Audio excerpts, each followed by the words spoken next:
Hello, everybody. Welcome. Here we go. It is that time again. Matt Connarton Unleashed, and we are live from the studios of WMNH 95.3 FM in glorious downtown Manchester, New Hampshire. Getting a little humid out there, actually. Also on Comcast 97 if you're in Manchester. And hello to all of our online listeners across the nation and around the globe. You can go to my website, mattconnerton.com, for all of your live streaming options, social media links, contact info, show archives, etc., etc. Today is Wednesday, June 21, 2023. So nice to have you all with me. We have an exciting show for you today. Well, in the first hour, so we were supposed to be joined by our friend Eric Pilcher from Cedar Rapids, Iowa, for our weekly Wednesday segment with, as I like to call him, my favorite conservative, Eric Pilcher. But he is at the eye doctor, and it doesn't sound like he's going to be able to call in. So where's this guy's priorities? I mean, his eyes, really? That's more important than the show? His vision? My goodness. I kid. No, I think he needs glasses, is what he told me in Messenger. I hope it's okay to reveal that. I hope I didn't just violate his HIPAA rights. But no, but he did tell me, so he probably won't be calling in, unfortunately. So, but we do have in the second hour, and we have plenty of other things we can do. So, but we do have in the second hour, our friend Shane Ballin returns. He is our musical guest today. And he said on social media, he's bringing two guitars this time. So he's going to come in and play for us.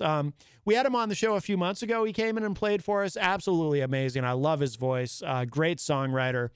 Really cool guy. And then he called in. It was either last week or the week before. We did a quick phoner with him because he's got some new songs for his album. So we played a couple studio tracks and we talked for a little bit, just to kind of get an update on what's going on with him. But today he's going to be with us live in studio during the second hour. So really looking forward to that. So we've got Shane Ballin today. Tomorrow, our musical guest is Ricky Mapleton. He'll be here in the second hour tomorrow. Ricky Mapleton, you might remember, he was on the show. Geez, that was a while ago. Yeah, it was definitely last year. It was definitely in 2022. But very talented guy, very fun. So we enjoy him a lot. He'll be with us tomorrow. And also, if you missed yesterday's show, Ali Beaudry was our musical guest. She was here in the second hour in studio with us and just phenomenal. She played not only keyboard, but also her ukulele. Just really, really good. So if you missed that, check that out. So lots going on. But today, yes, we have Shane Ballin with us today coming up in the 5 o'clock hour here on Matt Connarton Unleashed. So also, too, I just wanted to mention briefly, and we're not going to explore the subject here, but I want to just kind of refer you, and some of you listening might have heard it, if you are able to check out the morning show. This morning on the morning show with Peter White, which of course airs weekdays from 7 to 9 a.m. with a replay from 2 to 4 p.m. right before this show.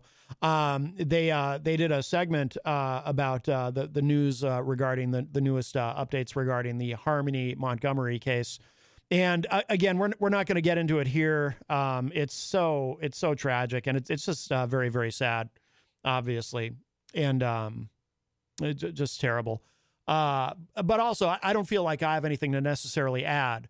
On the morning show today, if you didn't get a chance to hear it, they did a really good segment. Obviously a very serious subject, and but they kind of did a deep dive on it. Peter had, of course, Kyle Clayton and Matty Juno were here, but he also had Jeff Nye in studio and Carol Robideau on via Skype as usual, and they did a long segment about it and really kind of explored not only the case itself, but just talking about a lot of the emotions that people are feeling over it and whatnot. So if you didn't get a chance to hear that live, it is in the archive, of course, at WMNHradio.org. And I do recommend it. I suggest you check it out. They did a really nice job this morning. So, but we have a call. Hi, welcome to Matt Connarton Unleashed. Who's this? Hello, Matzo, Ratzo, Fatso. This is Jerry Robinson. Oh my goodness, Jerry Robinson. Sir, I've been, I don't know if you know this, but I'm a big fan. I actually played a little bit of audio yesterday from one of your videos where you mentioned me. I feel that you are the next rated R radio star. You are the next Howard Stern, and I am very impressed with you, Jerry Robinson. Great work that you do. I'm a fan. Matt, so I just have to say that means a whole lot to me because I'm really trying my best to be like the greatest part of the show of shows. Mm-hmm. I listened to that audio, by the way, and it sounded really good. And I really appreciate you putting me on your channel and just giving me an opportunity where I can just have my voice heard. Yes, absolutely. We should do some work together, Mr. Robinson, or Jerry, if I may. I would love to do more with you and help to promote you, but I can't promise anything here on the air, but I'm just so impressed with what you're doing.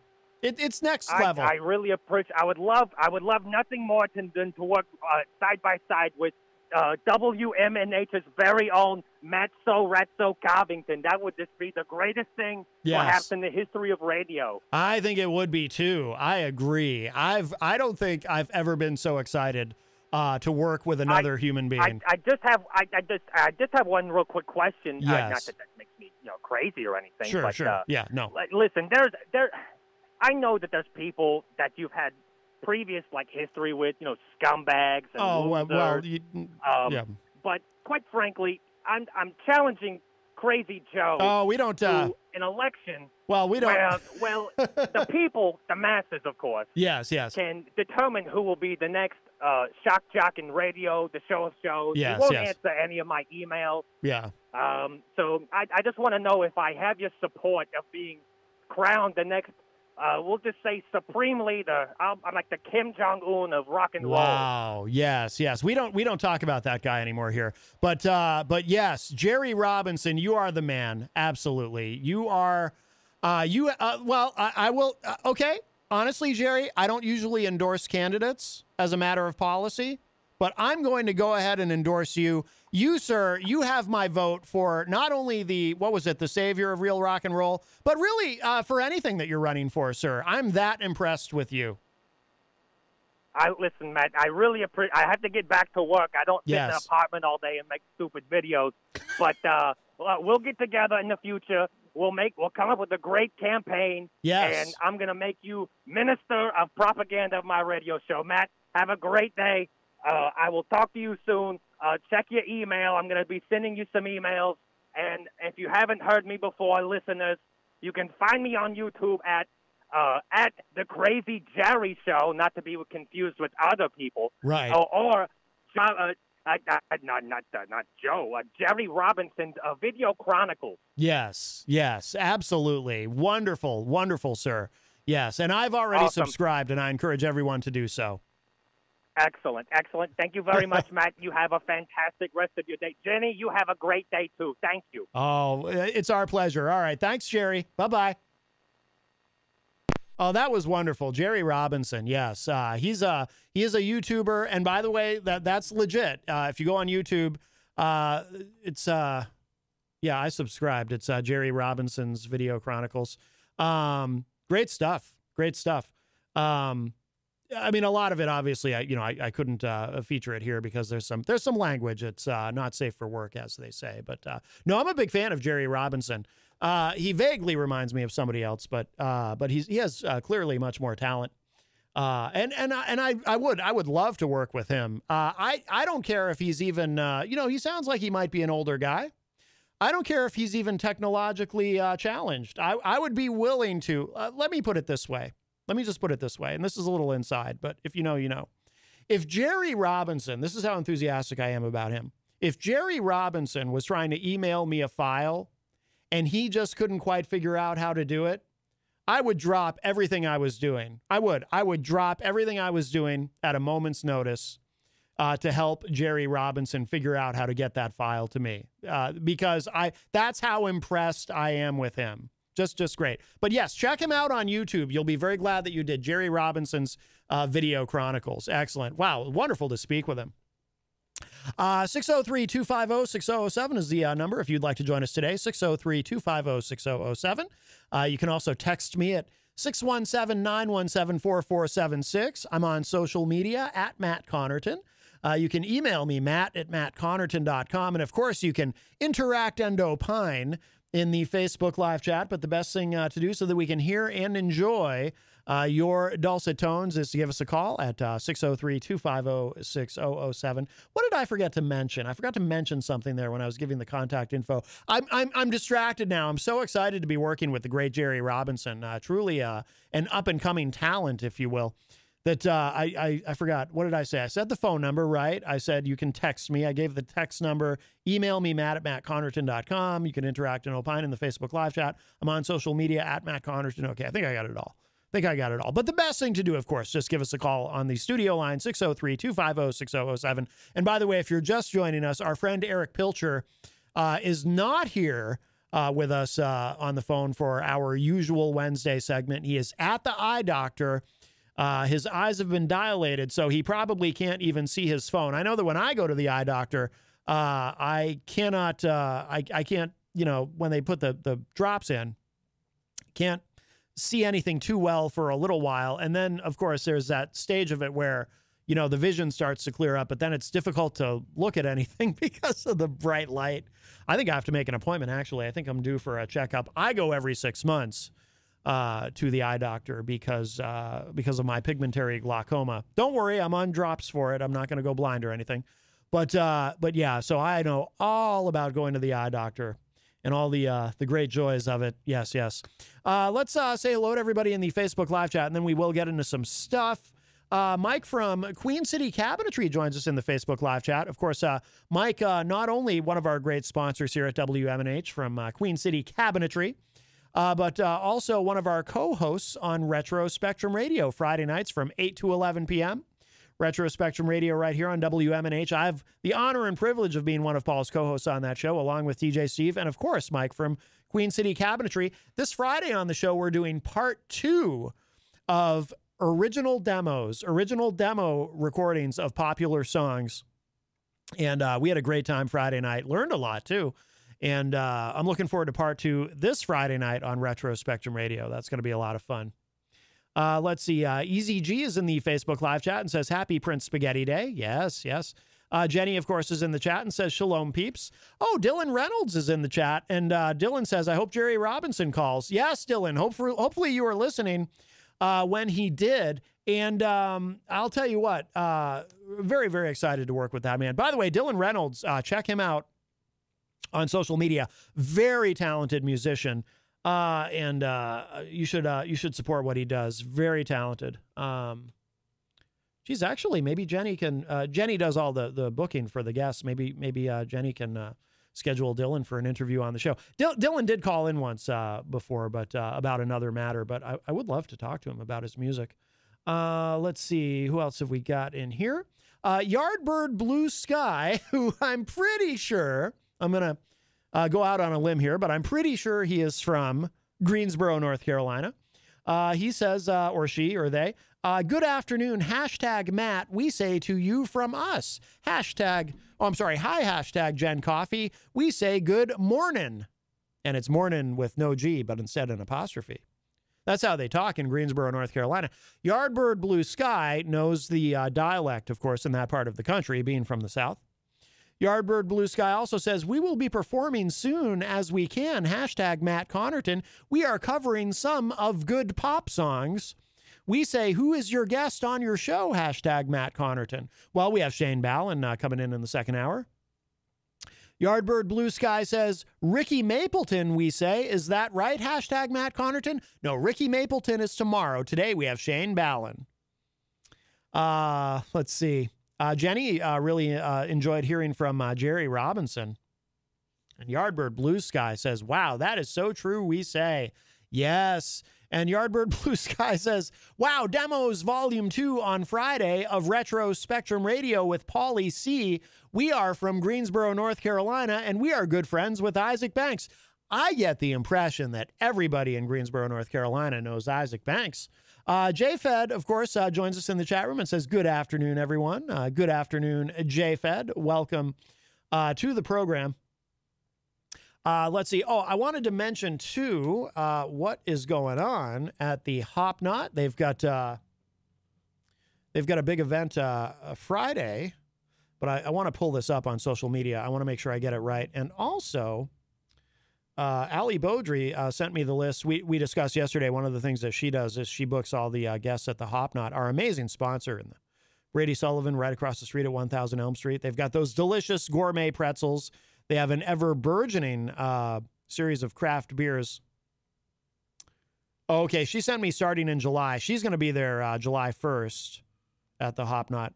But this Friday night, they have, and I hope, I do hope that Governor Ron DeSantis of Florida is not in the state campaigning while this is going on, because I don't think he would approve. But here's what the Hop Knot put on social media this Friday with Glam Chowda, and I think I know who plays Glam Chowda. Join us at 9 p.m. for Big Gay Bingo. Yes. Now, by the way, Kenny did explain to me recently what Big Gay Bingo is, and I don't recall exactly what he told me, the full explanation of it, but it is bingo, but I think it's just bigger and gayer. So, well, it is Pride Month, so very exciting. Some Big Gay Bingo at the Hop Knot Friday night, beginning at 9 p.m. And we have a call. Hi, welcome to Matt Connarton Unleashed. Who's this? Well, if you can't do Pork Fest, do the Hop Knot. That's right. What's up, Dave Ridley? Well, Pork Fest actually has its own big gay dance party. I've heard about that. Yes. Although, actually, I think that may not have happened for the last few years. The lady that did it hasn't been to Pork Fest very, very much recently, so I think I don't know if it's still happening or not. Oh. In fact, I didn't see one in 2021 when I was there. Oh, okay. Well, maybe somebody else will pick that up and run with it at some point. I don't know. Well, one thing that Pork Fest has that the Hop Knot does not have, and which I wanted to call out, is drama. They have drama at Pork Fest. Is that what you said? Yes, there is drama. There is a controversy. This week. Well, Dave, you've called the right show. I don't know if you know this about me. This could be a coincidence, but I actually rather enjoy drama and controversy. So please, sir, please unfurl the flag of drama and controversy, if you will. So what happened was, I guess there was they've been reaching out to kind of broadening in terms of the speakers that they bring in. So I told you a week or two ago about them bringing Robert F. Kennedy Jr. To speak. And yes. That's controversial because he is instituting a gun-free zone in the area where he's speaking. Yes. Relatively, just like the auditorium, no guns in the auditorium. Which again, as you yourself pointed out, with his last name being Kennedy and all, you can kind of understand. Yeah. Oh yeah, I can. And he's not violating anyone's rights per se in this particular instance, but it is considered very controversial in libertarian circles. Yes. But there's a new controversy unrelated. Oh. And that is that I guess they also brought in they were bringing in some sort of conservative speaker. I can't remember his name. He's apparently a big name, but he's kind of almost a Milo Yiannopoulos type, bomb thrower type. In terms of incendiary rhetoric or whatnot. Yeah. But what he said was, he said something to the effect that, he said, if anyone tries to do a drag queen story hour, I'll come beat them up or something like that. Oh my God. And he didn't quite put it that way. It wasn't quite as dramatic as that. I wish I should have the exact quote, but I don't know exactly what he said. Yeah. It was just considered. It was more like an implied assault if anyone tried to do that. And no one was actually planning to, but as soon as he said that, someone decided, since he's threatening, you're not allowed to do that. Dave. A trans activist, a libertarian trans person said, well, I'm just going to go ahead and do a story hour. So Aria Demezzo from Keene is going to do a trans story hour, and everyone's invited, including children. and she's doing that to protest his threats against drag queen story hours. Dave, I think I know who it is. Is it Vivek Ramaswamy? Because I did a quick Google, PorkFest 2023 conservative speaker, and that's what came up. Well, that name, I heard the name mentioned in connection with this PorkFest, but not in connection with this controversy. It's like someone with a one name type of thing. Oh, really? I don't remember exactly what it's like I don't remember but I don't think it was that guy. Oh, it wasn't him. Oh, okay. Because that's the only thing that comes up when I Google that. But I think there's I think there's a list here too of featured speakers, because I'm very curious who it is. Oh, there's several conservatives who are going to be there. Okay. Larry Elder? Sound familiar? Yes. Oh, it's Larry Elder? But it's not. But no, he's not the one that made those threats. He's not the one. Okay. I'm scrolling through here, the speakers list, but the only real so far, wow, there's a lot of people speaking. But this is somebody nationally known. I'm really curious who it is. Yeah, nationally known, but not to me. Oh, okay. Yeah, I don't know. Anyway, so he also made some comments. This speaker, whoever he was, made some comments to the effect that, you can't do that in my community. Or I don't think he's ever been to PorkFest before. So he said, well, if I'm there, it's my community. He was just making all these sort of outlandish statements. But this is a sort of a teachable moment here, because it's, for people who are asking themselves, should a drag queen story hour be allowed or not? It's really good to just plug that into the good old zero aggression principle and ask yourself, okay, if somebody commits a drag queen story hour, is that an act of aggression or not? If it's not an act of aggression, then there's no grievance. Does that make sense? Oh, of course. And the only act of aggression in this scenario that you've presented is the person threatening to beat people up over it. That's an act of aggression, making a violent threat. Well, it's not quite an act. It sort of falls into the gray area between action and speech. Okay, so in your serious question then, so in your opinion, does making a verbal threat, and it's probably an empty threat, I assume this person, whoever they are, isn't going to show up there and actually violently assault anyone, but this statement was probably made more to just discourage this from happening, because they obviously think that they have the power to dictate what goes on, or maybe maybe it's just posturing. But in your opinion, does making a verbal threat then not violate the non-aggression principle?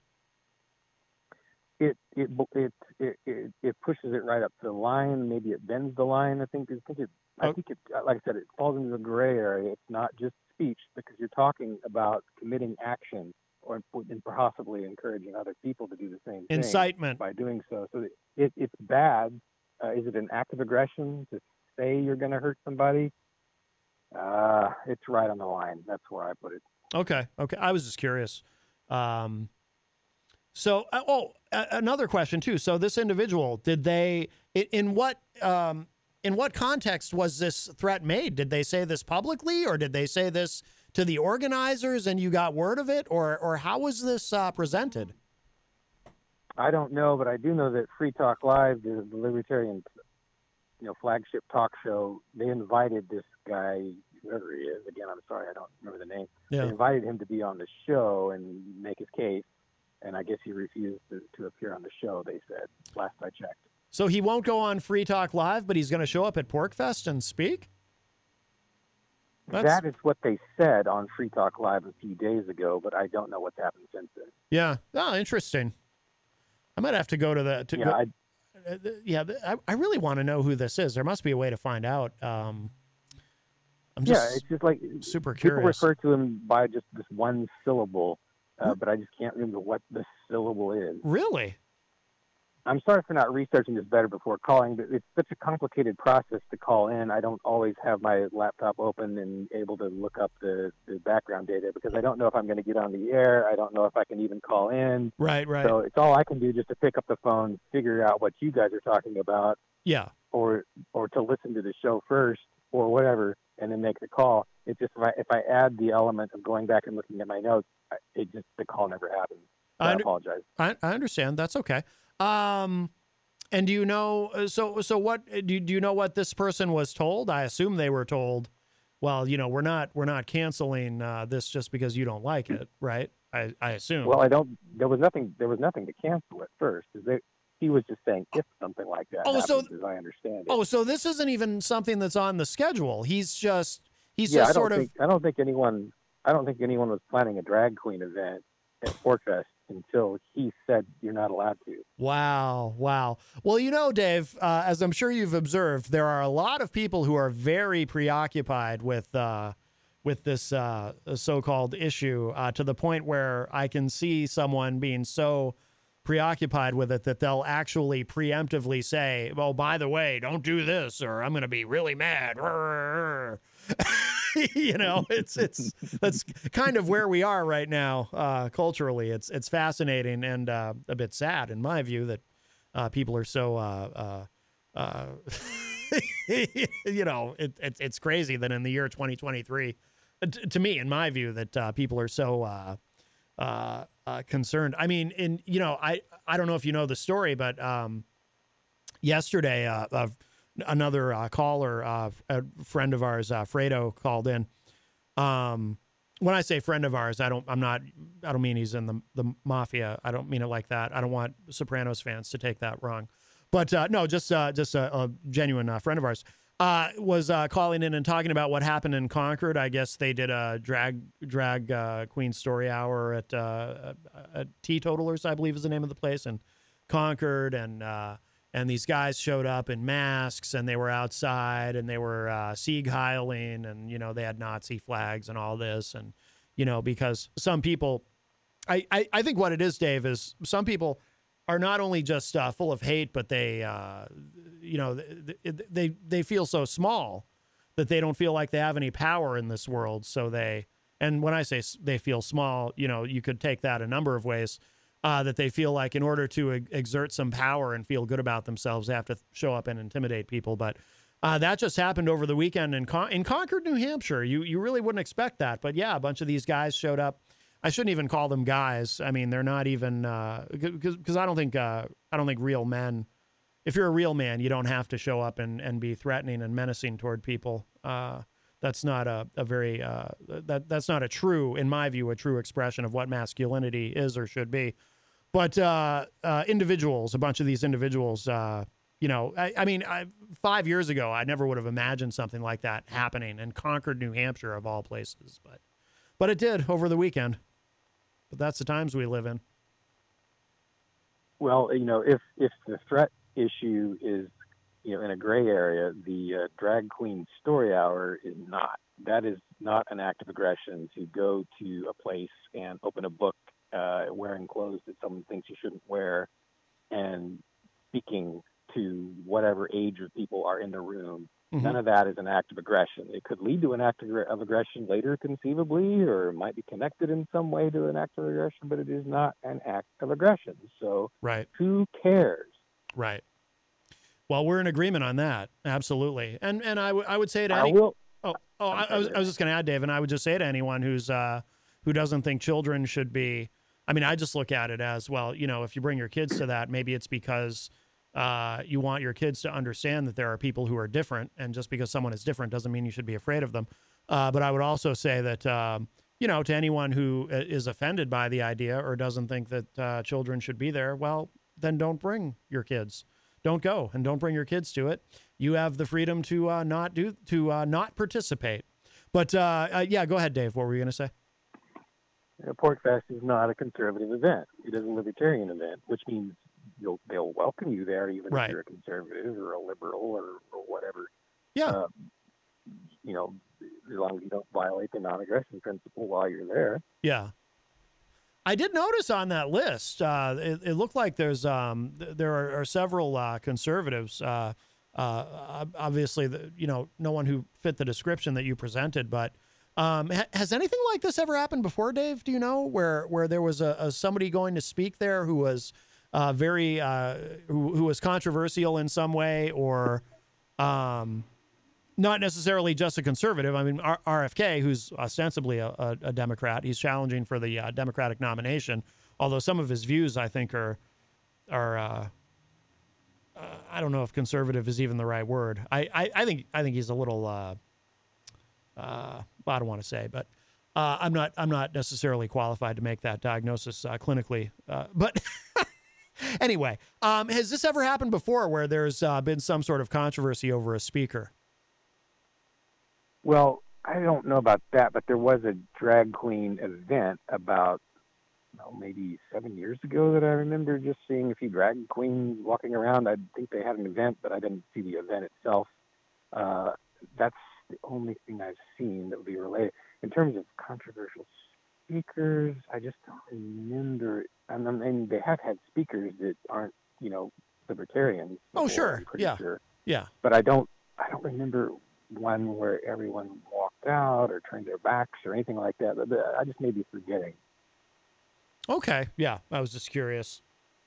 But RFK, that is still happening, right? There's been no change on that. He's still going to be there. As far as I know. Okay. Yeah. Just wondering.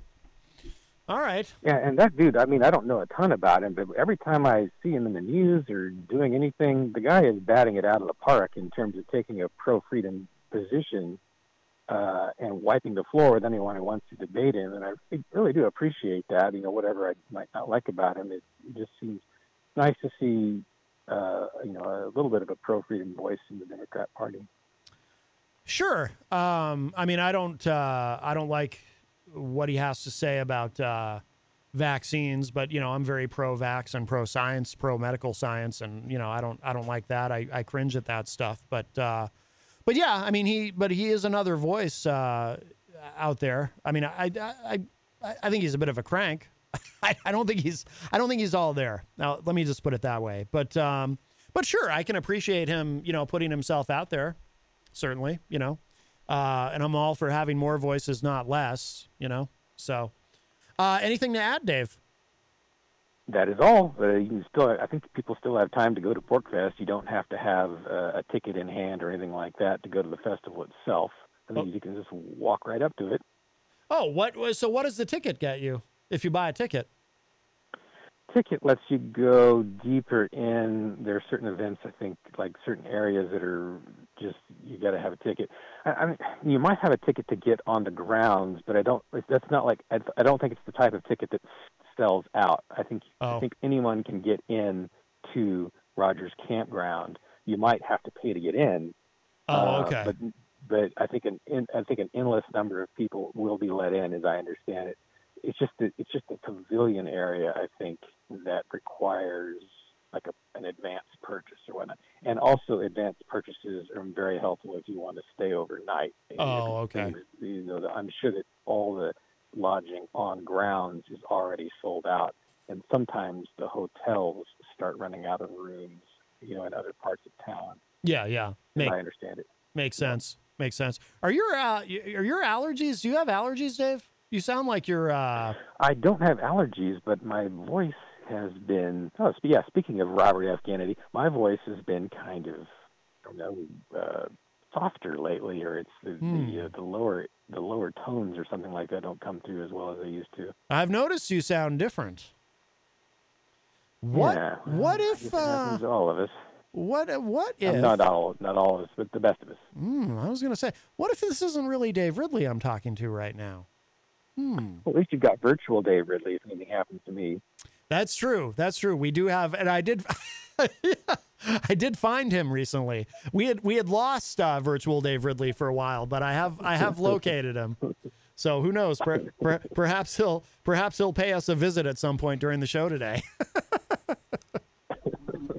I'm glad you reminded me. All right, Dave. Well, we will let you go. Go ahead and plug whatever you'd Porkfest.com. Porkfest.com. And pork is, we should say, is P-O-R-C. Yes, F-E-S-T. for porcupine. Yes, yes. Very good. All right, Dave. And if you please call us another day if you find out who that individual was who was making the threats. I'm very curious to hear more about that. All right. If you thanks, Matt. If you find that out. All right, Dave. Thank you for the call. Take care. Okay, bye. All right, bye-bye. All right, that was Dave Ridley, or at least I think that was Dave Ridley. He did sound different. But that does open up the phone line for you. 603-250-6007 is the number. 603-250-6007. You can also text us at 617-917-4476. I'm on social media at Matt Connarton. You can email me, matt@mattconnerton.com. And, of course, you can interact and opine in the chat room. I'm looking for, I'm seeing if I can find virtual Dave Ridley. He was missing for a while, and then I found him, and now I'm having trouble finding him again. But yes, we might need him. Oh, see, now I can't find him again. That's so weird. We might need him in case anything happens to the real Dave Ridley, assuming that was the real Dave Ridley. If you're just joining us, by the way, in the second hour, we do have Shane Ballin coming in. In fact, I think he's already in the building, so we'll be bringing him in soon. Really looking forward to that. And if you're looking for our friend Eric Pilcher, who usually joins us in the first hour on Wednesdays, he is at the eye doctor today. So we will hopefully see him soon. Something that we had mentioned briefly, but we never got to it. So we'll look at this quickly because I do want to get our guest in soon. But I talked yesterday, of course, in the first hour about two big bits of legal news yesterday. One involving Hunter Biden, which we talked about quite a bit yesterday, got into some depth on that. The other involving Donald Trump, and Trump has been, I guess I've been saying it wrong. It's not Eileen, it's Aileen Cannon, the judge who is presiding over the Trump's document case. Trump documents case, I should say. She has set a trial date. I think it was August 14th. Now, people don't think that it's going to necessarily happen, necessarily going to start that date because there can be continuances and delays and so forth. But that is the date that she's chosen. But the other thing, and I wanted to, this is a media item, so I really wanted to talk to Eric about this today, but he's not available. But we'll look at this quickly right now. Trump did an interview with Bret Baier on Fox News. And Bret Baier, I have to say, he did step up and committed an actual, I would say, a bona fide act of journalism in his interview, asked some hard questions and challenged Trump on things. But to me, the most interesting thing about it is if you watch it, Trump seems to, well, let me preface this by saying, actually, Chris Christie had a funny comment. He said that while that interview was on, Trump's lawyers were probably looking to jump out of whatever window was closest to where they were at the moment because the more Trump talks, the harder he makes their job. And it's almost as though Trump, you almost get the sense that not only is he known for not necessarily paying his attorneys, because he likes to treat them all like they're these buy here, pay here lawyers that you see on television. You know, you only pay them if they win your case. But but he makes it really hard for them because the more he talks in public, because, you know, you're not supposed to talk about your case. You know, any attorney will tell you that. Don't talk about your case. But Trump, now, granted, Trump's in a unique position. As much as his attorneys might like him to shut up and not talk about his case, Trump is an active candidate for the presidency. So he talks about the case. But Trump also, as I've observed on the show, and even some of his supporters will admit, Trump exists in a perpetual state of self-immolation. Trump makes his own problems for himself and then makes them exponentially worse at every opportunity. So he not only talks about the case to the media, but he talks and talks and talks and says things that make everything worse for him. And I think the single biggest takeaway, and this is why Chris Christie made the comment that he did, the single biggest takeaway from Trump's interview with Bret Baier on Fox News the other day was that Trump seemed to admit to obstruction of justice. He pretty much, you know, yes, he had always acknowledged that, yes, in fact, he did take those documents, and he claims they were classified and so forth. But, you know, there's an old saying, it's not the crime, it's the cover-up. You look at Nixon, you look at Watergate, for example. It's not the break-in itself of the Watergate Hotel that got Nixon in the end. It's trying to cover it up. So in Trump's case, I mean, I think even some of his supporters would probably acknowledge that none of this would be happening right now if Trump had just given back the documents to begin with. And Brett Baier from Fox News did an excellent job. Excellent job. He really pressed Trump on these things, but there's a point where, you know, Brett Baier's asking him about, okay, so they came to you, they came to you with a subpoena and said, look, you have to give these back. We've been patient with you. We've been negotiating for like a year. We can't wait anymore. So now you're being issued a subpoena. And Trump said, well, yeah, but I can't, I mean, I'm paraphrasing, but basically he said, yeah, but I can't just comply with the subpoena. Well, he doesn't actually, he never actually says the word subpoena, but he tries to get around it by saying, well, I couldn't give these boxes back yet. I hadn't had a chance to go through them. I was busy. I couldn't give these boxes yet. So Brett Baier is asking him, okay, so they issue a subpoena and your lawyer, one of your lawyers, signs an affidavit saying, we already gave you back everything when you hadn't given back everything and you still had all these boxes. And Trump's going, but I hadn't had a chance to go through them yet. Some of them had golf shirts and pictures and, you know, I'm a very busy guy. I don't have time to go through all these. I wanted to go through all these. So in saying that, he confessed to obstruction of justice. And I'm not being hyperbolic when I say this, because in saying that, so he acknowledges he got the subpoena and he defied the subpoena because he just wasn't ready to give everything back because he wasn't done going through everything. It doesn't work that way. And even some of his allies have pointed out, well, you know, he probably should have asked for an extension on the subpoena and had his lawyers say, well, we're not ready to do this yet. Can we delay this? Which apparently you can do. I mean, they'd already showed him an incredible amount of deference. This dragged on for over a year, them just trying to get these documents back. And listen, when you're talking about a box of, you know, you got some nuclear secrets in there. Yeah. You know, a year is a long time to be patient, but they were very patient. And Trump acknowledges, well, you know, I didn't have time to go through everything yet. I can't give this stuff back yet. So, that will be used against him in a court of law. You know, when they Mirandize you and they say anything you say can and will be used against you in a court of law, they don't mean just, you know, anything you say to us right now in this moment, the police who are arresting you, anything you say to us is we're dragging you off in cuffs, you know, might be used against you. No, they're telling you anything you say from this point forward, now that you've been arrested for this, can and will be used against you in a court of law.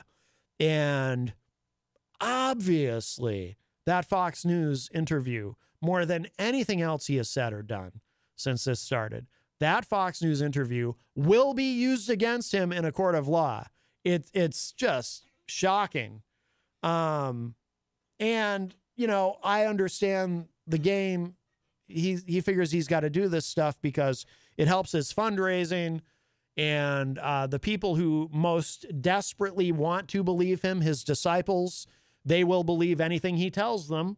So it helps in that regard. But he's that Brett Baier, look, I'm no legal expert, but that interview that Brett Baier conducted with him, and again, listen, Brett Baier, I think, did an excellent job. He certainly didn't lead Trump into anything. He just asked obvious questions, though. Trump walked himself into a lot of jeopardy. I mean, and again, there's a bunch of things in there that were problematic, but the single biggest thing is Trump in that interview. I mean, again, you can call me a Trump hater, tell me I have Trump derangement syndrome or whatever other tired insult you want to throw at me. But I'm telling you, there's no getting around it. Trump, in that interview, admitted he confessed to obstruction of justice. They subpoenaed him, but he just didn't feel that he wanted to give the stuff back because he wasn't done going through it, and he's very busy. It's there. It's on tape. You can look at it on YouTube if you don't believe me. It is what it is. There's just no getting around it. This isn't me being partisan. This isn't me, just going after Trump because I don't like the guy. This is the reality.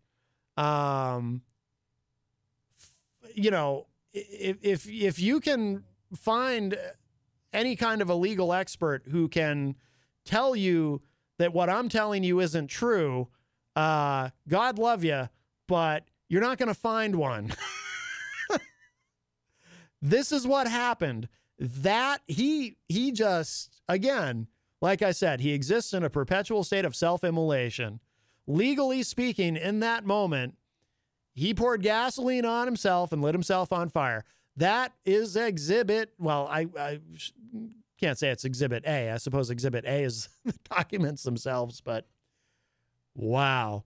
So anyway, USAtoday.com has a story up 5 takeaways from Trump's Fox interview on classified docs, China, Ukraine, and more. By the way, I will, because I am fair, there is something that Trump did in this interview, and this isn't me being sarcastic or trying to be funny. I mean this sincerely. There is something Trump did in that interview that I thought was very smart. I'll just throw this out there because this has been in the news because of a comment that President Biden made that has a lot of people clutching their pearls. Biden calling at a fundraiser, calling Xi Jinping a dictator, and people are freaking out to varying degrees over that. So Bret Baier asked Trump about Taiwan.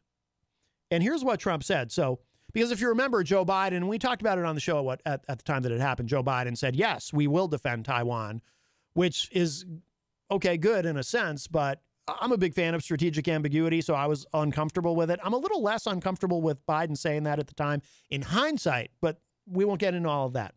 But I thought it was smart how Trump handled this. So Bret Baier asked him, while Trump said if he was president, China, quote, would never be talking about even the concept of going into Taiwan, unquote. He refused to say, however, whether he supports independence for Taiwan, claiming it would make discussions with Chinese President Xi Jinping more difficult. Actually, they've got this a little bit wrong here, USA Today. What he was actually asked was, Bret Baier asked him, would you defend Taiwan if China invaded Taiwan? Like Joe Biden said, his policy is yes, we would. He was asking Trump, would you? And Trump said, if I tell you an answer, it's going to hurt me in negotiations with Xi Jinping. Trump went on to say, I have a very good relationship with President Xi after COVID came in. I didn't want the relationship, and I sort of ended the relationship after having made one of the greatest trade deals ever made. Oh, they left out the part. Okay, the part that I thought Trump was smart about.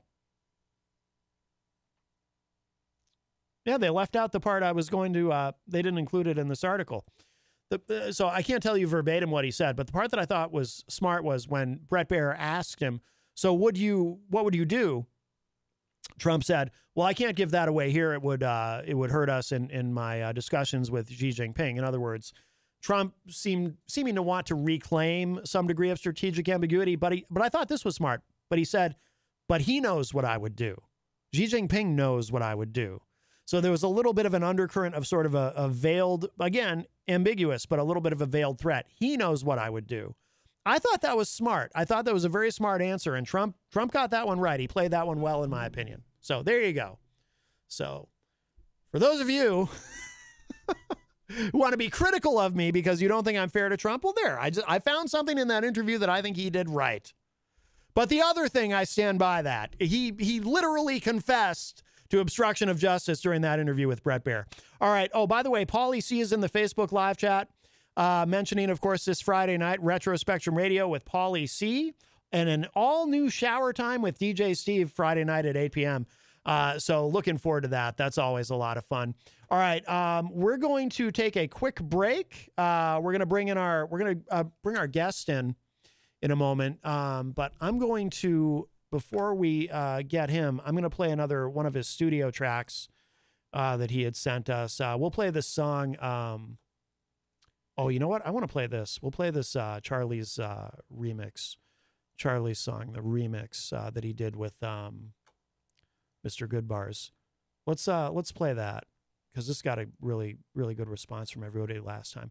So we'll give this a listen from the great Shane Ballin. Then we'll show some love to our amazing sponsors. And then when we come back, we'll have Shane Ballin in studio with us live. But here it is. Check this out.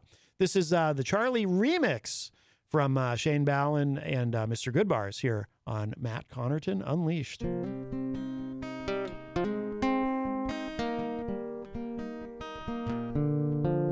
Yeah, I miss you, hope you know I can never let you go. As we travel through this life, I know I had to play my role, so but I miss you. See you in my dreams when I catch some sleep. You the youngin' on my heart, and the air that makes me breathe. Charlie, pictures on the wall of a life we seen the past times. Remember all the smiles and the feeling, what your laugh like. The chills on my arm as the skies turn blue. I have to say this true. Your love could change my mood. To me, you did no wrong. And you sung my favorite songs. You showed me how to open up, embrace with open arms. I cried the most. I loved you hard. I smiled the most, cause you're my heart. I miss you, hope you know I can never let you go. As we travel through this life, I know I had to play my role, so but I miss you. See you in my dreams when I catch some sleep. You the youngin' on my heart, and the air that makes me breathe. Charlie.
Come on down to the Hop Knot at 1000 Elm Street, Manchester's premier craft beer and gourmet pretzel bar. Tell us more, Trudy. We make our dough fresh every day. We make a variety of styles of pretzels and serve craft beer, cocktails, and a few bottles of wine. We do the traditional pretzel, and we have multiple flavors for that. We also do stuffed pretzels, pretzel sandwiches, free dessert pretzels, and pretzel knots. The Hop Knot in the Brady Sullivan Plaza at 1000 Elm Street.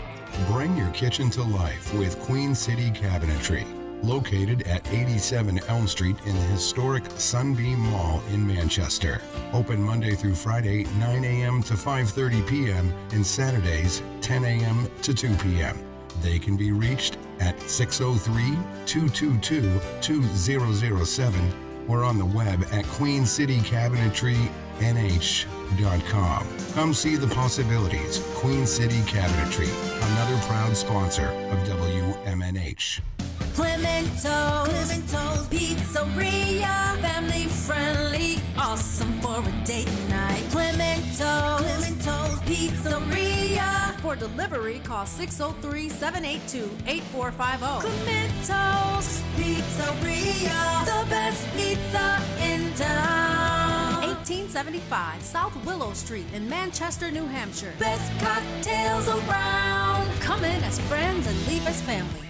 This hour on WMNH is sponsored by CGI Business Solutions, located at 5 Dartmouth Drive in Auburn. They serve all your business needs, including employee benefits planning, corporate design and business administration, investments and wealth management, and customized business insurance solutions. Their phone number is 866-841-4600 or on the web at cgibusinesssolutions.com. WMNH, rip the knob off.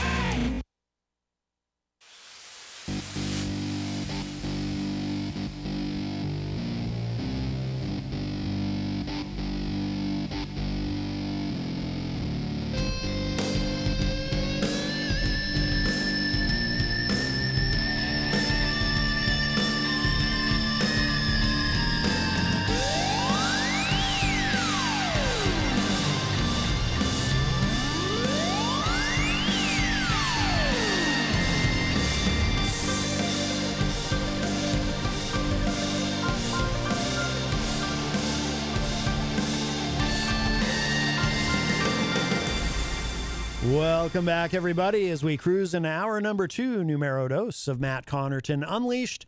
And we are live from the studios of WMNH 95.3 FM in glorious downtown Manchester, New Hampshire. Also on Comcast 97 if you're in Manchester. And hello to all of our online listeners across the nation and around the globe. You can go to my website, mattconnarton.com, for all your live streaming options, social media links, contact info, show archives, etc., etc. Today is Wednesday, June 21, 2023. And we have with us, returning to the program, Mr. Shane Ballin is here. Hello. It's great to be back. Yeah. So excited to be back. Thanks, Matt. Yeah, absolutely. It's good to see you, and looking forward to hearing some tunes. And yeah, me too. I got we got a couple guitars here. I got a little Martin here we just got. Sounds so nice. we got some, I got a couple covers I want to play, but I want to play some songs off the EP that I just put out. Oh, yeah. And my good friend and producer, Mr. Goodbars, Timothy Thorpe, Toy Box Studios in Nashua, did a great job helping me out with that, and look forward to working with him again. Yeah, so Excellent. Yeah, and is the so the EP, is it out now? yeah, it takes a few days. It takes like a week or how many days it is, but it's all set up with on DistroKid. Excellent. Yeah, so it's out there on all the platforms. Oh, very Yeah. good. Very good. Yeah, I don't know how. I guess it'll be a little while. Yeah. Well, congratulations on that. Thanks. And I just keep writing. I have a bunch of songs, so I have another whole EP, I would say, right now. So Excellent. Just gotta work on it. Yeah. All right. Well, whenever you're ready, I'm dying to hear whatever you're going to play for us. Yeah, I wanted to play a couple of the songs. I was thinking about playing, Charlie, and I want to play Daddy's Truck. I want to play String Pain Projection. I have a new song called The Note that I just wrote. Okay. So maybe I can get that in. Yeah. We have plenty of time. All right, great. And so I'd like to start it off here. Let's get warmed up with a little Stapleton, huh? All right. Sounds good.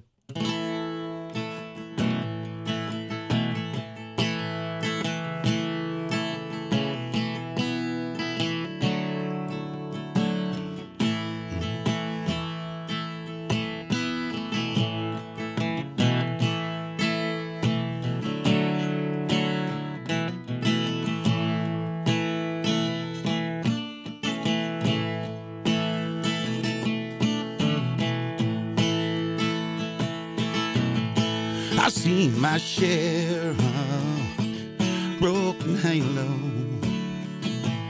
folded wings that used to fly.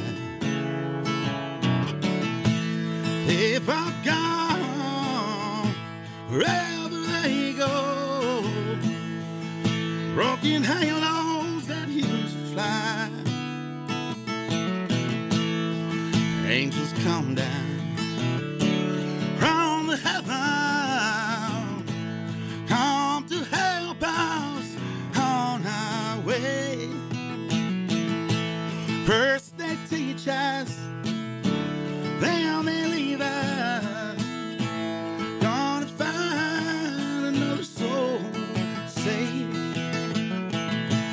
I've seen my share of broken halos, folded wings that used to fly. They've all gone wherever they go. Broken halos that used to fly.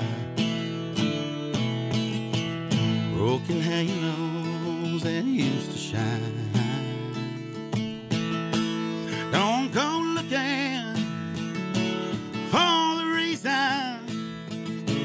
Don't go asking Jesus why.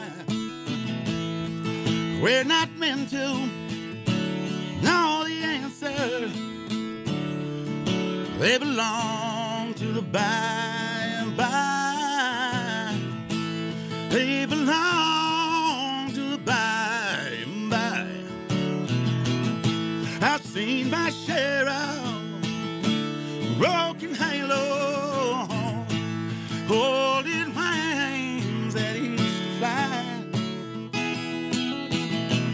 They've all gone wherever they go. Broken halos that used to shine. Broken halos that used to shine. Broken halos that used to fly.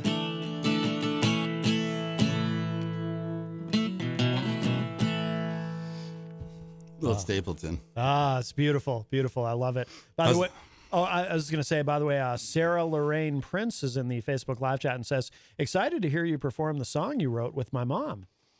All right. That's right. I think I remember you. And Iris Iverson Lemire is in the chat room and says, cool, Shane Ballin. All right, let's do Daddy's Truck right now. All right. This is the song that Sarah was talking about? Yeah. Cool, cool. All right, awesome. All right. And, yeah. Here we go. This song is I wrote with a friend of mine, passed away, Janine McGrath, and she wrote this song, and I spoke about it once, and it reminded her of her dad when I started playing a certain chord progression. And she wrote a song about an old Dodge truck, and that had the smells, and reminiscence of her father. So she would keep it around, and then she had to go to the junkyard one day, and this is the story of Daddy's Truck.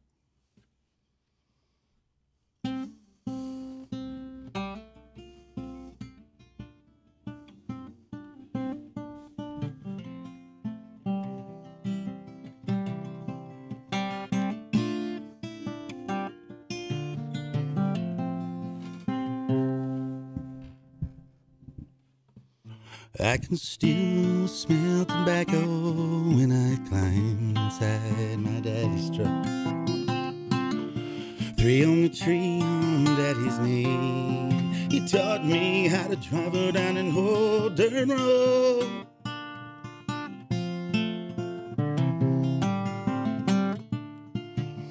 Lucky strikes and no spice are 2 smells that hit my heart. Now that I'm old, memories in his old Dodge truck are worth more than the money that you're paying me. If I wasn't so down on my luck right now, I'd keep that truck and I'd hang on to my daddy. Unruly child, running wild. He didn't know how to tame me. Daddy's girl, I was his world, and all his love that he gave me. I didn't care, I just wanted to grow up and be free.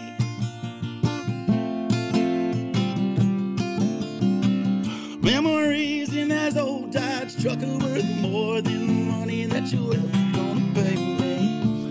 If I wasn't so down on my luck right now, I'd keep that truck and I'd hang on to my daddy, yeah, yeah.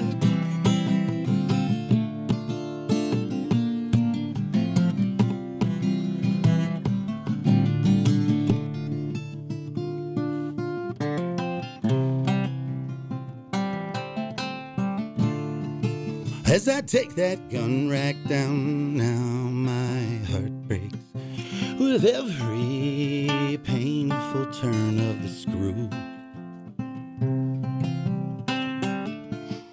That rearview window now has a very clear and painful view.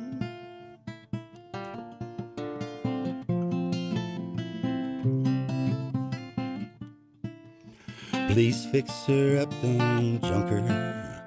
Don't turn my daddy into a metal cube. Memories in his old Dodge truck are worth more than the money that you're ever gonna pay me. Yeah.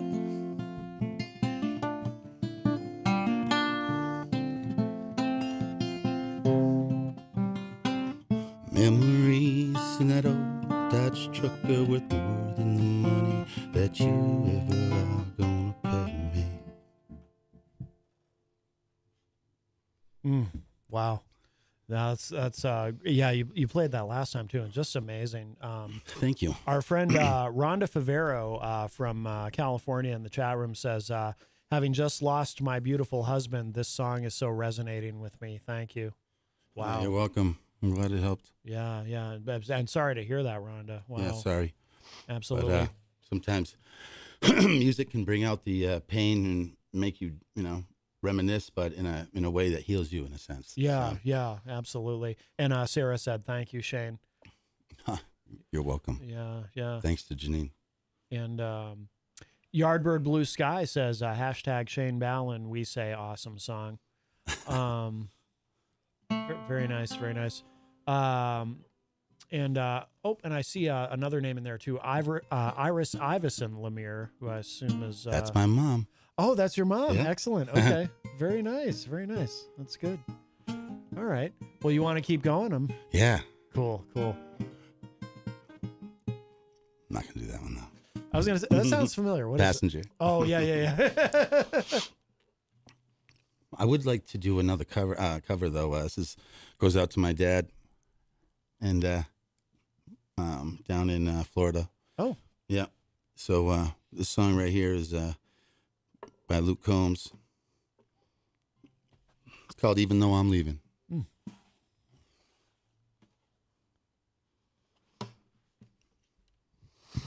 How you doing, Dad? Love you.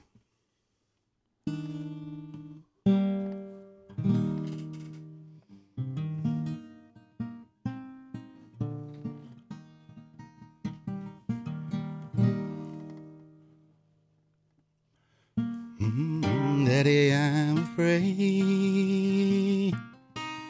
Won't you stay a little while? Keep me safe.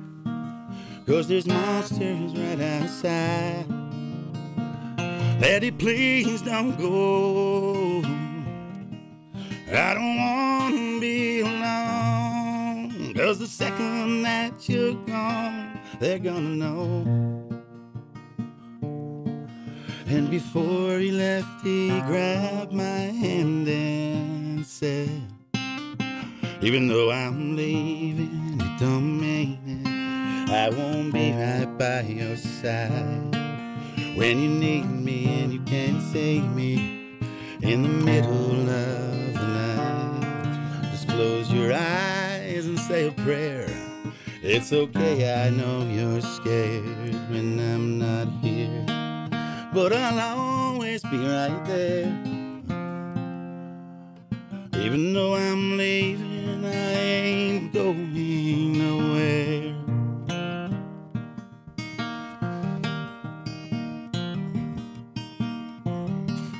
Bub Ballin, Mike Ballin, toughest guy I know.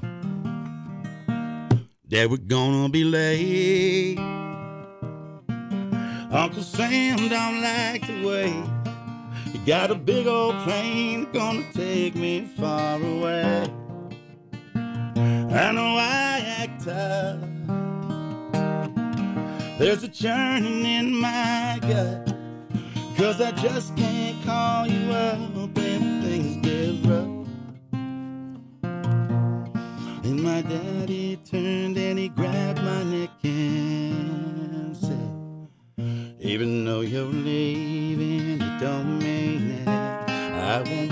right by your side. When you need me and you can't save me in the middle of the night, just close your eyes and say a prayer. It's okay, boy, I know you're scared when I'm not here, but I'll always be right there.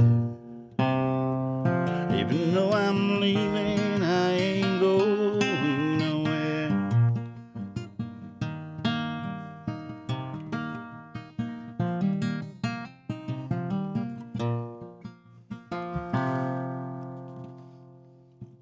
Daddy, I'm afraid. Won't you stay a little while? Never thought I'd seen the day I'd had to say goodbye. Daddy, please don't go. I can't do this on my own. There's no way that I can walk this road alone. And my daddy turned and he grabbed my hand one last time and said, even though I'm leaving, it don't mean that I won't be right by your side. When you need, you can't see me in the middle of the night. Just close your eyes, say a prayer. It's okay, I know you're scared. I'm right here, and I'll always be right here. Even though I'm leaving, I ain't going nowhere.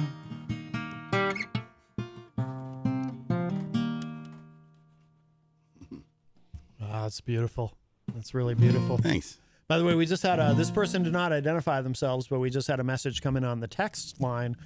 Kick-ass Shano, you sound great. All right. Thank you, Anonymous. Yeah. Very good. Very good. I'm going to grab my other guitar here. Yeah, absolutely. If you're just joining us, we have Shane Ballin in studio with us. He's playing live for us. He's got a brand new EP, and we've shared some studio tracks on the show, but Shane is back live with us in studio and sounds phenomenal. If you have, if you want to get in with a quick call while Shane's swapping guitars, if you have any questions for him or any feedback at all, or you just want to say hello, the studio line is open, 603-250-6007, 603-250-6007. And of course, you can text us at 617-917-4476.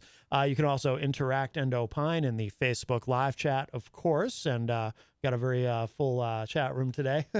And let's see. Yep, everybody's up. Oh, you found your water.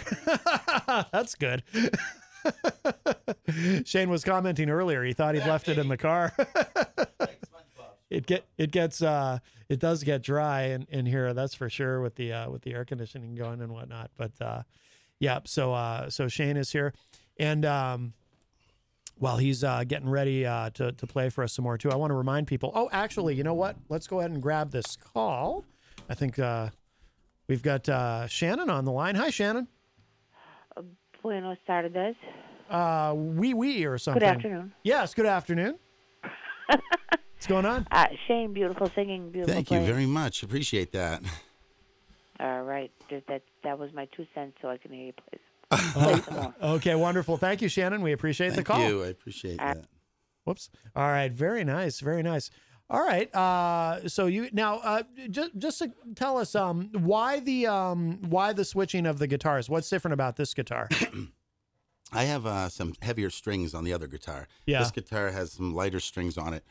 Better for finger picking. Sounds better. Oh, I gotcha. I gotcha. Sometimes easier on the fingers, but that one's a little bit more heavier gauge. When you play out, do you usually bring two guitars and switch off? Never had, really. No, really? I got two guitars. Yeah. Oh, that's right. Because you just got one of them. Yeah, that's right. Yeah. I had an old Gibson, and I was still using it for a while. You know, that '59 Gibson. Yeah. And I said I'm not going to use it anymore. Yeah. So I just kind of put that away. Oh, I got you. And then now, yeah. So it was great. I'm going to be over. Like I said, I was at the Old Salt. Did a little thing over there. I'm going to be playing in Hampton for a couple parties over there. Excellent. Northampton. Excellent. So I'm excited about that. And it's there's Charlie's Hill show coming up. Live, Love, Laugh Festival. That's going to be coming up a little bit, about a month or so. And then yeah, maybe my friend Brian Munger. I might have a little show coming up here with him too. So. Yeah, that's a name I've heard. Mm-hmm. Plays a lot in Maine. Plays a lot around here too. Yeah, yeah. Oh, Yeah. Very, very good. Very good. All right. So, yeah, what are we gonna play next? Maybe I'll let's see. I'll play Charlie, I guess. Okay, cool. Yeah.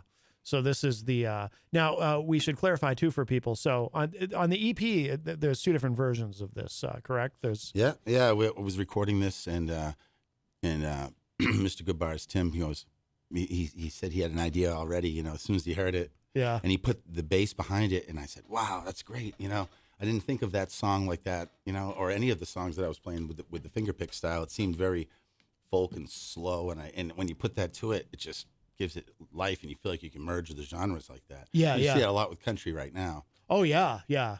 Like he was saying, the beats now have switched from country and R&B or rap, kind of switched it. Yeah, it's true. Hip hop, I should say. Yeah. Yeah. But yeah, so this song is called Charlie, and it's dedicated to Terry Merrill and her daughter Charlie. And this is daughter, and she passed away. She was several years ago now. But this song I wrote because all the different things that would remind me of her daughter, and kind of one night just wrote this after waking up and I really didn't know her that well too either. Yeah. And I wrote this. So this is the first song I ever wrote. Oh wow, no kidding.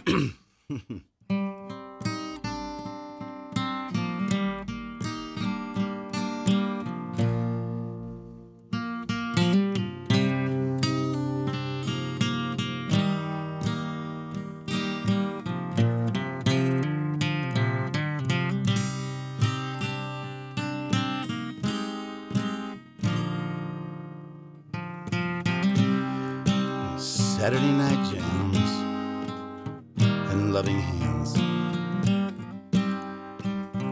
pink guitars and borrowed cars.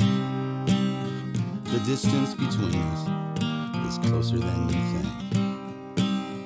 The next time you're in the field and the stars give a wink, just remember I'm waiting here in just like the campers in your field on retreat. I'm the flickering light, and I am the reason you fight. I am the curl in your grin, I'm the chills upon your neck. I am the whistle in the wind, and I'm the silence when you rest. When living, love, and laughter survive, and a hot stove keeps that music alive. It's the resignation that still resides. In all this you'll find I'm the flickering light, I'm the reason you fight. I'm the curl in your grin, and I'm the chills on your neck. I'm the whistle in the wind, and I'm the silence when you rest. Living, love, and laughter survive. And the hot stove keeps the music alive. Mike Merrill, it's the resignation that still resides. And oh yes, you'll find it's me, it's me, it's me, and mommy, it's me.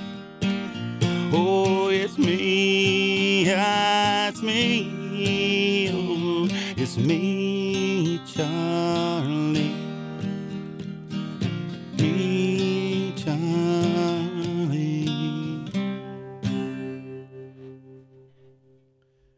That's the first song you ever wrote, huh? Yeah. Wow, no kidding. I just recently started playing it more of a song. It was like a spoken word. Oh, okay. Interesting. So, when you wrote that, obviously you knew you were already playing and everything, and you were already playing covers and so forth. But you just hadn't.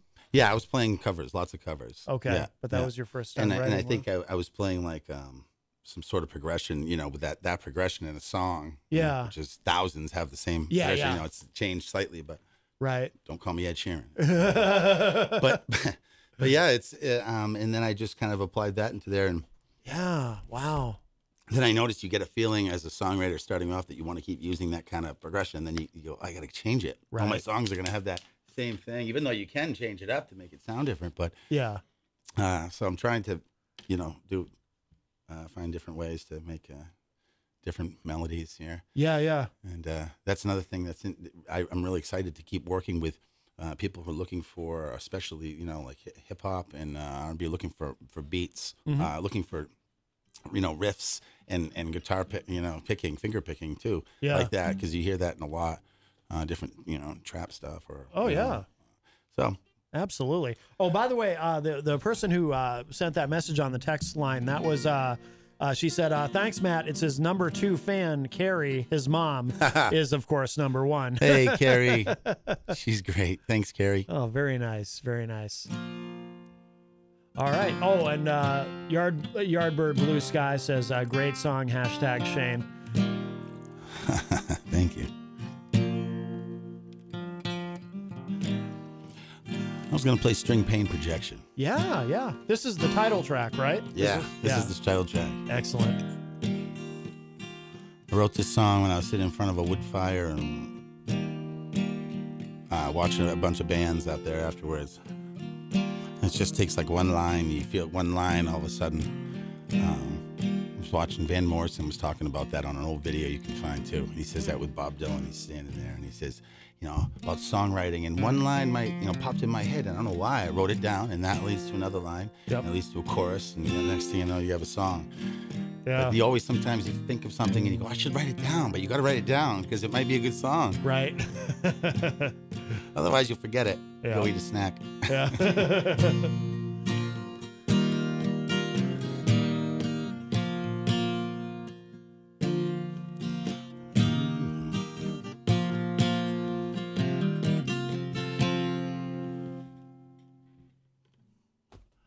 You can't catch me on radar, I'm running instead.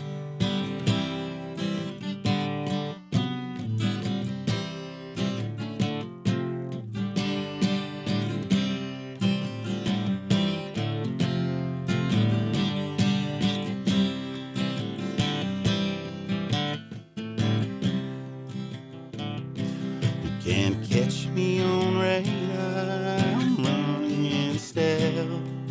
Fast upon riches, I've got my help. Pulling in these finish lines, 4 tires all flat. Proving them wrong, what they thinking about that.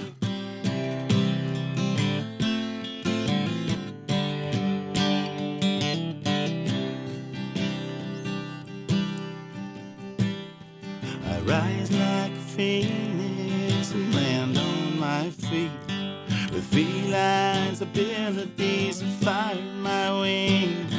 But string pain projection makes my fingers bleed. My subconscious mind is drafting nicely.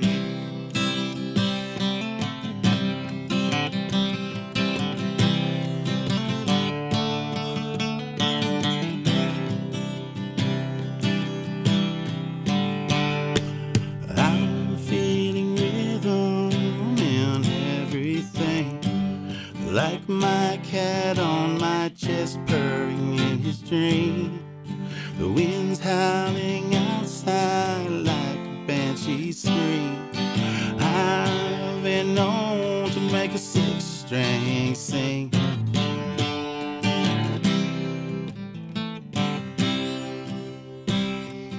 I love the songs that a stovepipe sing.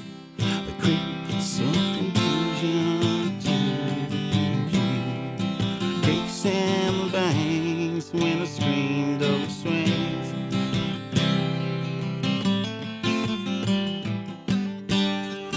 I love the songs that the stovepipe sing.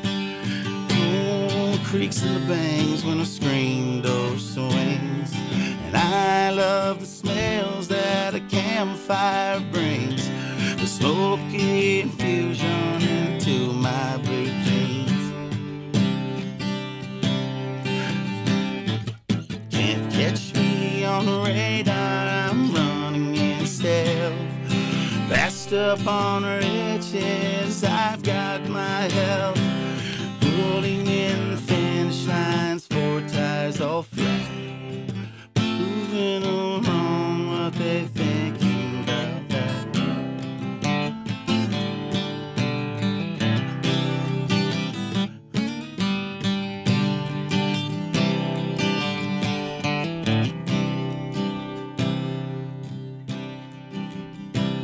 Can't catch me on radar, I'm running in stealth.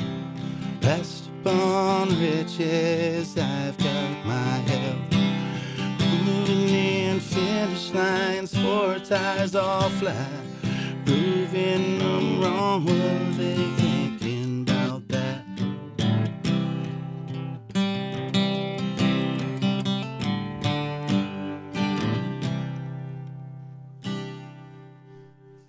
Awesome. Awesome.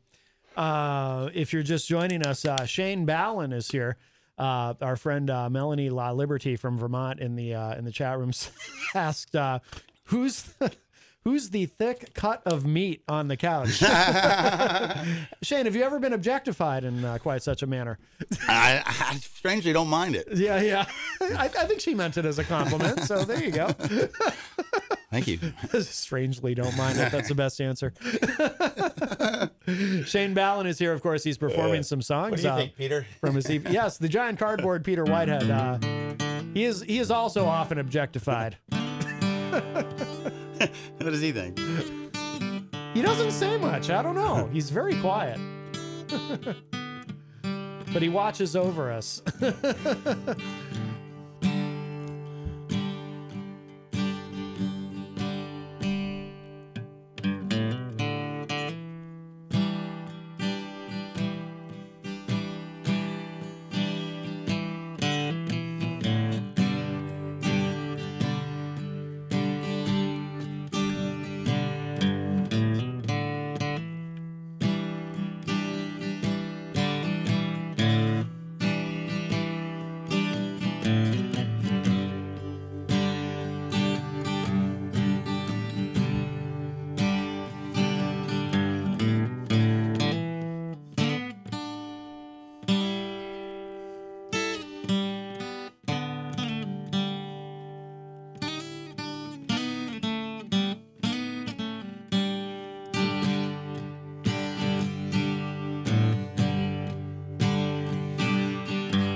So you think you can tell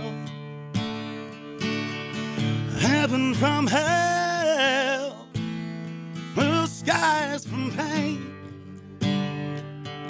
Can you tell the green field from the cold steel rail? Smile from a veil. Do you think you can tell? Here they get you to trade the heroes for gold, hot ashes for trees, hot air for the cool breeze, gold comfort for change. Did you exchange a walk-on part in the war for a lead role in the cave?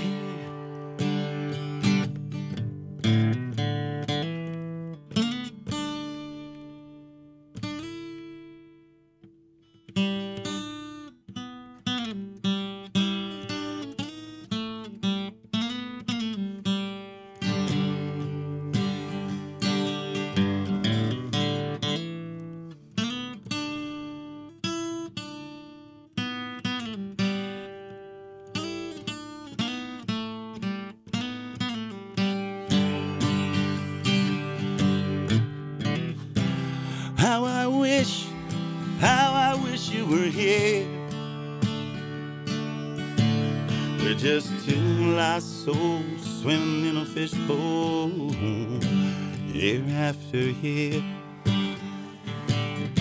running over the same old ground. What have we found? Same old fear. Wish you were here.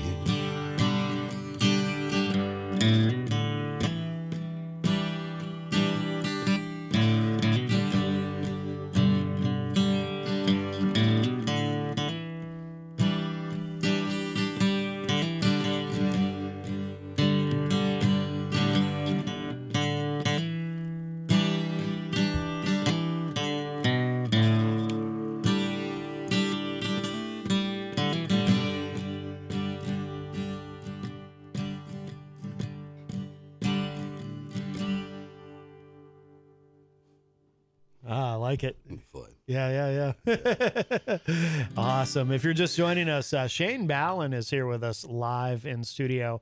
Yard Blue Sky was asking earlier about influences. We probably talked about this last time a bit, but tell us who you're into. You know, it's like a lot of 90s, you know, alternative rock, and all sorts of classic rock, you know, and 70s.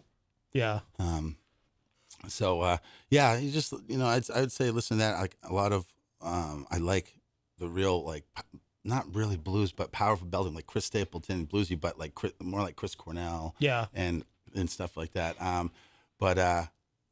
Yeah, I've just all over the place. You know, I just play so many covers. I think I'm just learning from so many different covers. It is influencing me. Yeah. But I listen to a lot of, you know, R&B and hip hop stuff too. Yeah. You know, because I can't listen to one thing. You listen to it for a while and then you got to change it up. I'm the same way. And my mood's different. I got to change it. Yeah. Yeah. So, yeah, and I would say, you know, the always, you know, like my grandfather being Clyde and playing so much country. That's kind of was in the back of my head here. You know. Yeah. Playing that old Gibson but.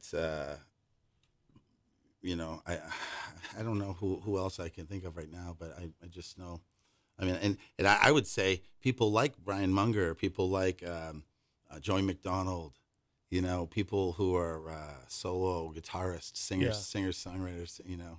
I just thought that was so neat. I've always thought that was great. My dad's always listened to a lot of music. He actually managed a band. Oh, really? Called Fade to Black back in the 90s. Oh, no kidding. Oh, interesting. Yeah. Were they around here? Yeah, they were in Manchester. Okay. They play all over the place. Yeah, I remember. Yeah, Firewoman they would sing. Oh, no kidding. Yeah, were they a cover band or were they originals? They were originals. Yeah. Okay. I remember them singing. So they're called Fade to Black. Fade to Black. Wow. Do you remember? Any? Or were you even around then? Yeah, or? I was probably like 10, I think, something like that. Yeah. Wow. But yeah, you know, and I remember the first concert I went to was Hall & Oates. Oh, no kidding. I love Hall & Oates. I remember my dad carrying me out. My mom carried me out. I was sleeping. It was like the end of the show. Yeah. So, wow. Yeah, and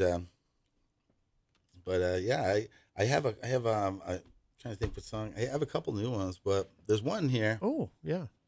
Called Lost and Found. Okay. I wrote about this.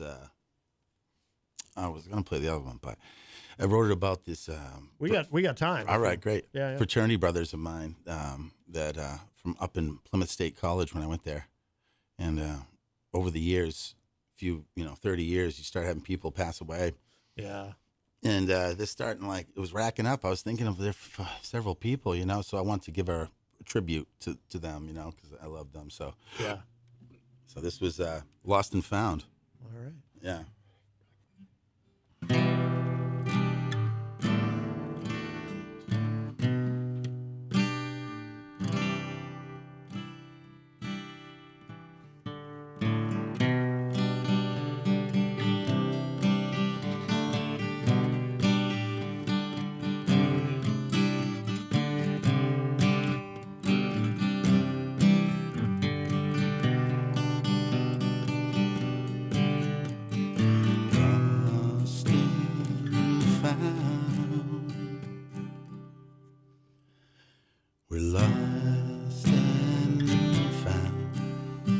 Like a kid with one mitten going home with a frown. Like an old tattered scarf left on the ground. It's in a brown box with all your stuff in it now. Yeah, it's lost and found.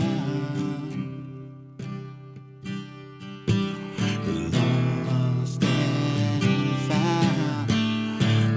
Like an old hound dog picked up at the pound.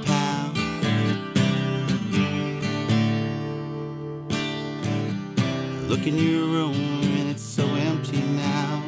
All I hear is echoes of empty sounds.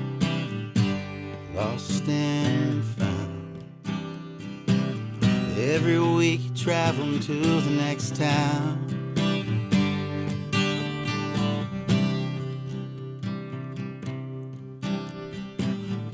Memories of my brothers buried in the ground. Fractals of light in the solfeggio sound. Recalling the past, drinking beers, feeling proud. Sitting around the fire, or with your friends getting loud. Thinking about our brothers who are buried in the ground. Yeah, we're lost and found.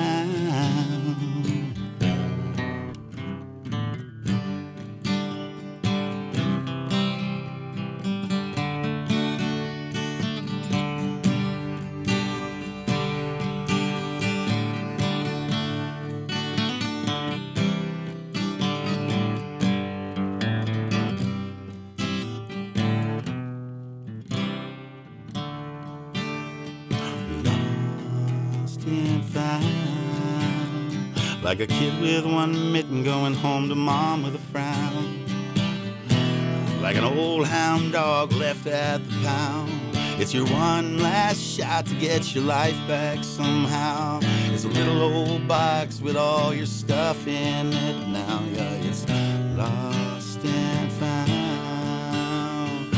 You can keep knocking me down, but you can't knock me out. Yeah, I'm lost and found. Memories of my brothers who are buried in the ground. Oh yeah, lost and found. Sitting around the fire with all those boys getting loud. Drinking beers, telling lies about the past, feeling proud. Yeah. Remembering our brothers who are buried in the ground. Lost and found.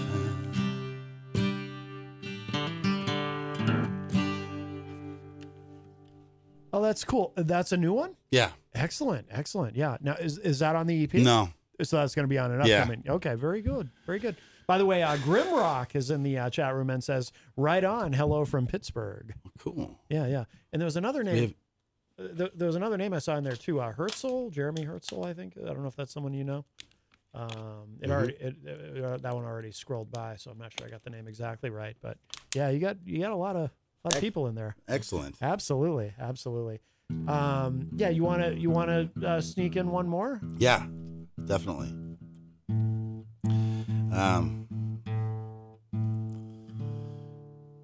Yeah, this one's called The Note. Okay. It's about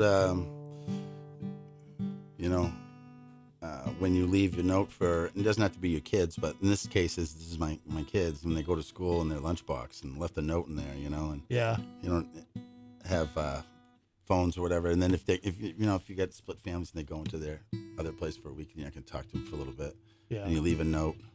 And it also reminds me of the days before cell phones when you'd leave notes on the table. Still find them when you go through old pictures, like, "Hey, love you. I'll talk to you later on tonight. We'll have this for dinner or something." And yeah, like XX, it's so awesome when you see that, and then reminds you of those days. So this one's called The Note.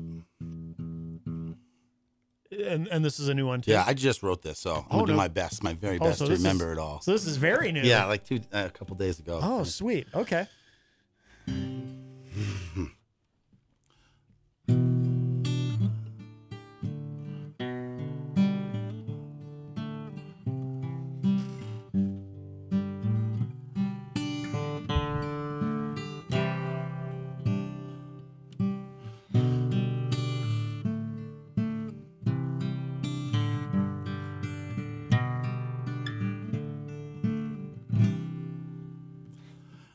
writing this note just so you know.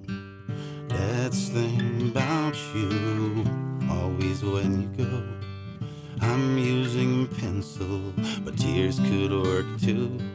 Lord knows I've poured buckets crying over you, yeah, crying over you. I tell you the truth. Oh yeah, I could have drowned in my tears over you. Oh, the note was on paper.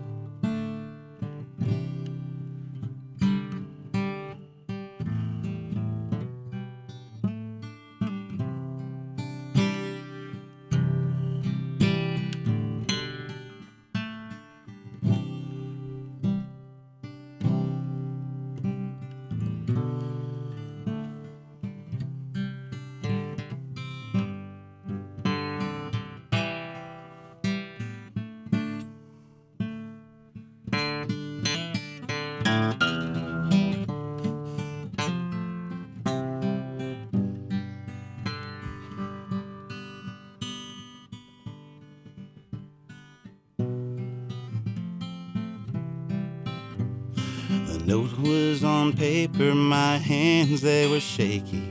Pencil was slipping through from cooking bacon, and all the note read was what I just said. And I hugged them in the morning and rubbed their heads.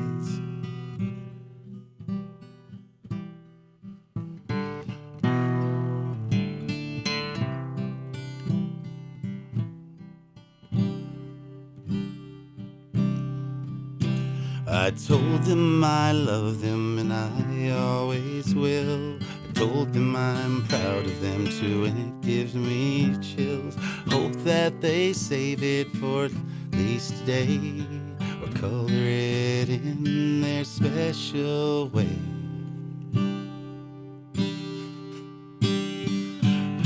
Notes what you leave when you can't call. Maybe they won't see it at all.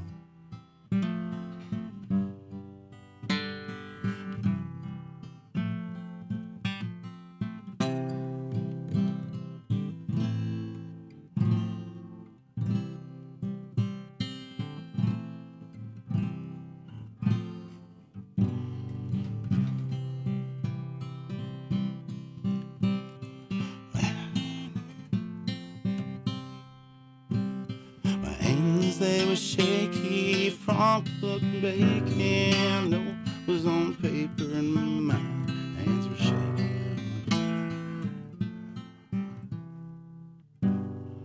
Notes what you leave when you can't call. Maybe they won't see it at all.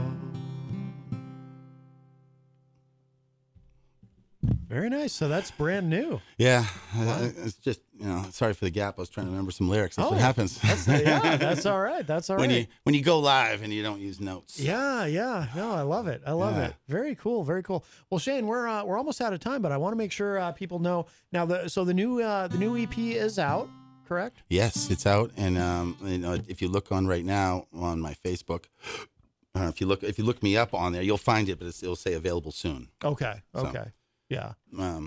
I guess it'd probably be within the week, I would imagine. Okay. Excellent. I think there's like 30 of them out there. Yeah. Yeah. So I got all those for and Mr. Good Bars. I got to talk to him. We got to get that one out together. So. Yeah. And then you've got what do you have coming up for shows? You got anything this week or? No, it's July 8th. I'm going to be playing up off Kings Highway area, and then I'm going to be playing up at Charlie's Hill. That's a month and a half from now. Yeah.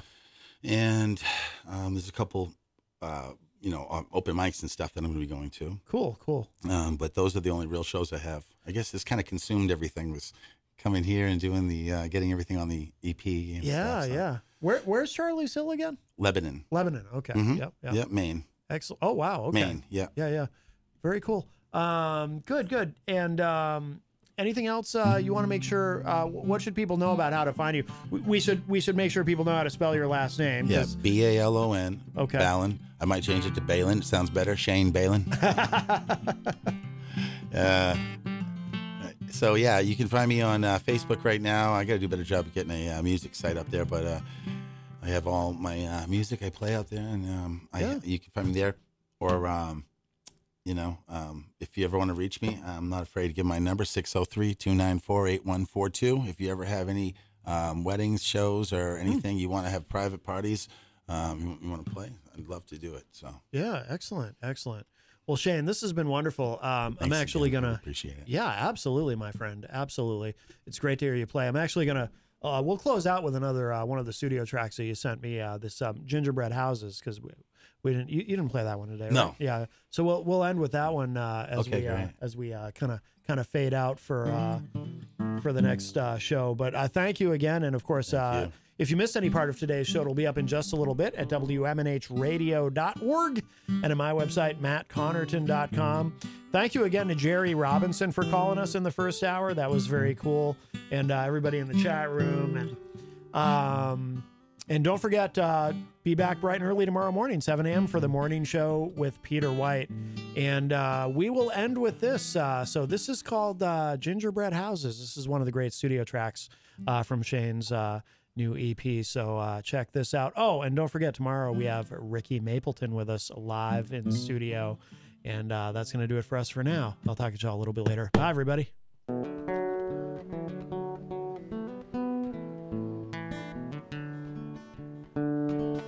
Pancakes in gingerbread houses, and I was along for the show. I watched over the griddle, I swept just a little. My son didn't want me to go.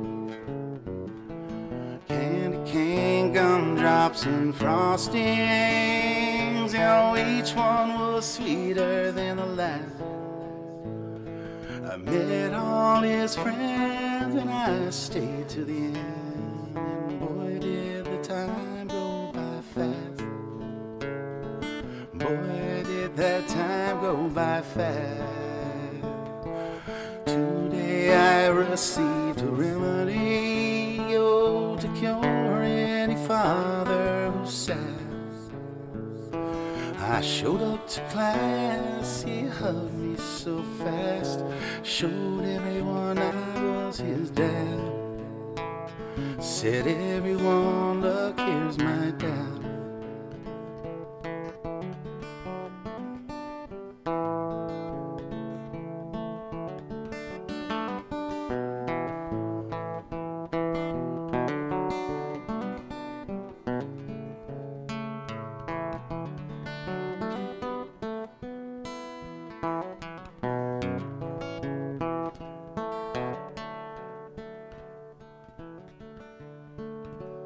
Maybe I'll work as a teacher, yeah, that'll put a smile on my cheek. I won't get closure till Christmas is over, and half me's on pause till next week. Half me's on pause till next week. Today I received a remedy to cure any father who's sad. I showed up to class and he hugged me so fast, showed everyone I was his dad. Showed everyone I was his dad.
day I work as a teacher, that'll put a smile on my cheeks.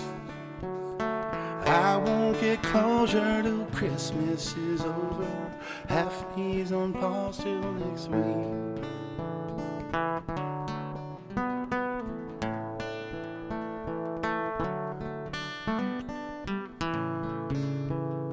I don't think I'll ever get over this weekly heartbreak that I feel.